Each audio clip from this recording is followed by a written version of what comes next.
Bienvenue sur Sailing News Regatta, le magazine de la régate et de la course à la voile. Au sommaire cette semaine, une belle régate outre-Manche avec le Tour de l'île de Wight. Puis on partira en Méditerranée pour la Giraglia Rolex Cup. On restera dans le pays du Mistral pour suivre l'étape Audimet Cup à Marseille. Mais départ tout de suite sur le Tour d'Espagne 2010. Vainqueur de la première étape à Santander avant d'être coiffé pour 2 minutes par PRB à Rijon, au terme de la deuxième étape, Safran a remporté la troisième étape du Tour d'Espagne.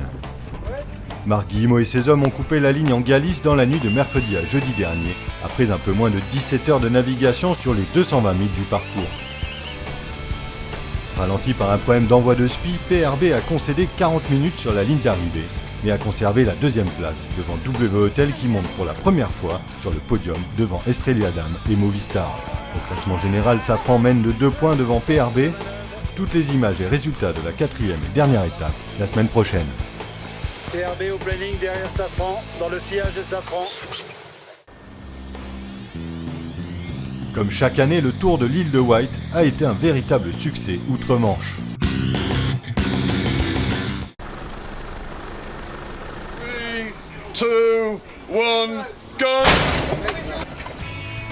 Comme chaque année, le Tour de l'île de Wight a été un véritable succès outre-Manche. La 79e édition de la célèbre course regroupait 1754 voiliers sur la ligne de départ, dont 1606 ont terminé la course. Le plan d'eau complexe avec ses courants, ses hauts fonds et ses brises thermiques fait toujours le bonheur des régatiers qui s'étaient levés tôt pour prendre le départ à 6h du matin.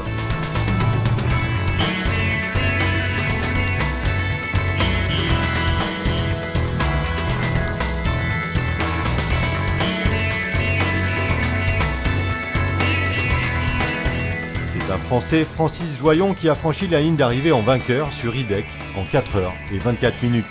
Il est malgré tout loin de son record de 3 heures et 8 minutes. Il était suivi 3 minutes plus tard par le premier Extreme 40, The Wave of Muscat. 36 minutes plus tard, le maxi monocoque Léopard de Mike Slade coupait à son tour la ligne d'arrivée et terminait premier monocoque en temps réel. Il devançait de 45 minutes le Classe J Velchieda, construit en 1933 au chantier Nicholson. Le vainqueur en temps compensé est Nordic Beer, skippé par Brian Appleyard. Il avait déjà terminé second en 2009. Direction maintenant la Méditerranée pour la Giraglia Rolex Cup. Décidément, cette édition 2010 de la Giraglia Rolex Cup aura été marquée par l'empreinte de Neville Crichton. Après la victoire en temps réel de son ancien monocoque, Crichton s'adjuge la victoire en temps compensé sur Shockwave, son Pug 72, spécialement dessiné et conçu pour se battre en temps compensé. Un choix payant pour l'une de ses premières régates en Méditerranée cette année. La cérémonie de remise des prix a récompensé les marins qui ont dû faire face à des conditions assez complexes sur un parcours qui fascine toujours autant. Dans la catégorie des classes 40, Mistral Loisirs et Vecteur Plus ont bataillé ferme pour la victoire. Au final, Thierry Bouchard sur Mistral Loisirs devance son adversaire Samuel Manuard d'1 heure et 19 minutes. Andrea Caracci sur Aki Sport 3 se classe 3ème devant David Ojek sur Rifi et Gérald Bibot sur Z4. 7ème en 2009, Quito de Pavan remonte d'une place en temps réel et se classe 6ème après une très belle course face à des monocoques beaucoup plus à l'aise dans ces conditions mixtes.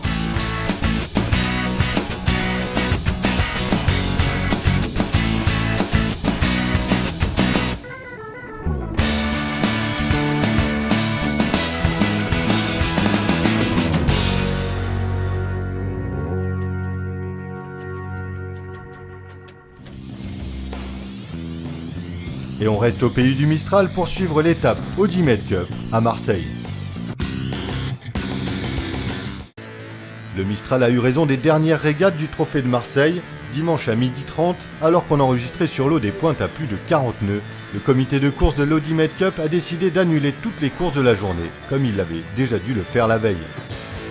En tête depuis vendredi, les Américains de Quantum Racing remportent donc cette étape française, tandis qu'Iberdrola s'impose chez les GP42. Au classement général de la saison, Emirates Team New Zealand est toujours aux commandes malgré leur relative déconfiture provençale. Ils devancent les franco-allemands Dodi Awan Powered by All for One qui ont confirmé à domicile leur excellent potentiel. Terry Hutchinson et son groupe remportent donc ce trophée de Marseille après presque 2 années de vache maigre côté victoire. Dans cette étape française, les Américains ont remporté 3 des 6 manches disputées, dont la course côtière musclée qu'ils vont mener pratiquement du début à la fin. Au final, ils s'imposent avec 5 points d'avance sur les Argentins de Matador et 7 sur Audi A1, seul équipage à se maintenir sur le podium depuis Cascais. Jochen Schumann, Sébastien Coll et tout le groupe franco-allemand peuvent se réjouir de ce très beau résultat acquis en dépit d'un certain manque de régularité. Prochain rendez-vous avec le circuit Audi Med Cup à Barcelone du 20 au 25 juillet prochain.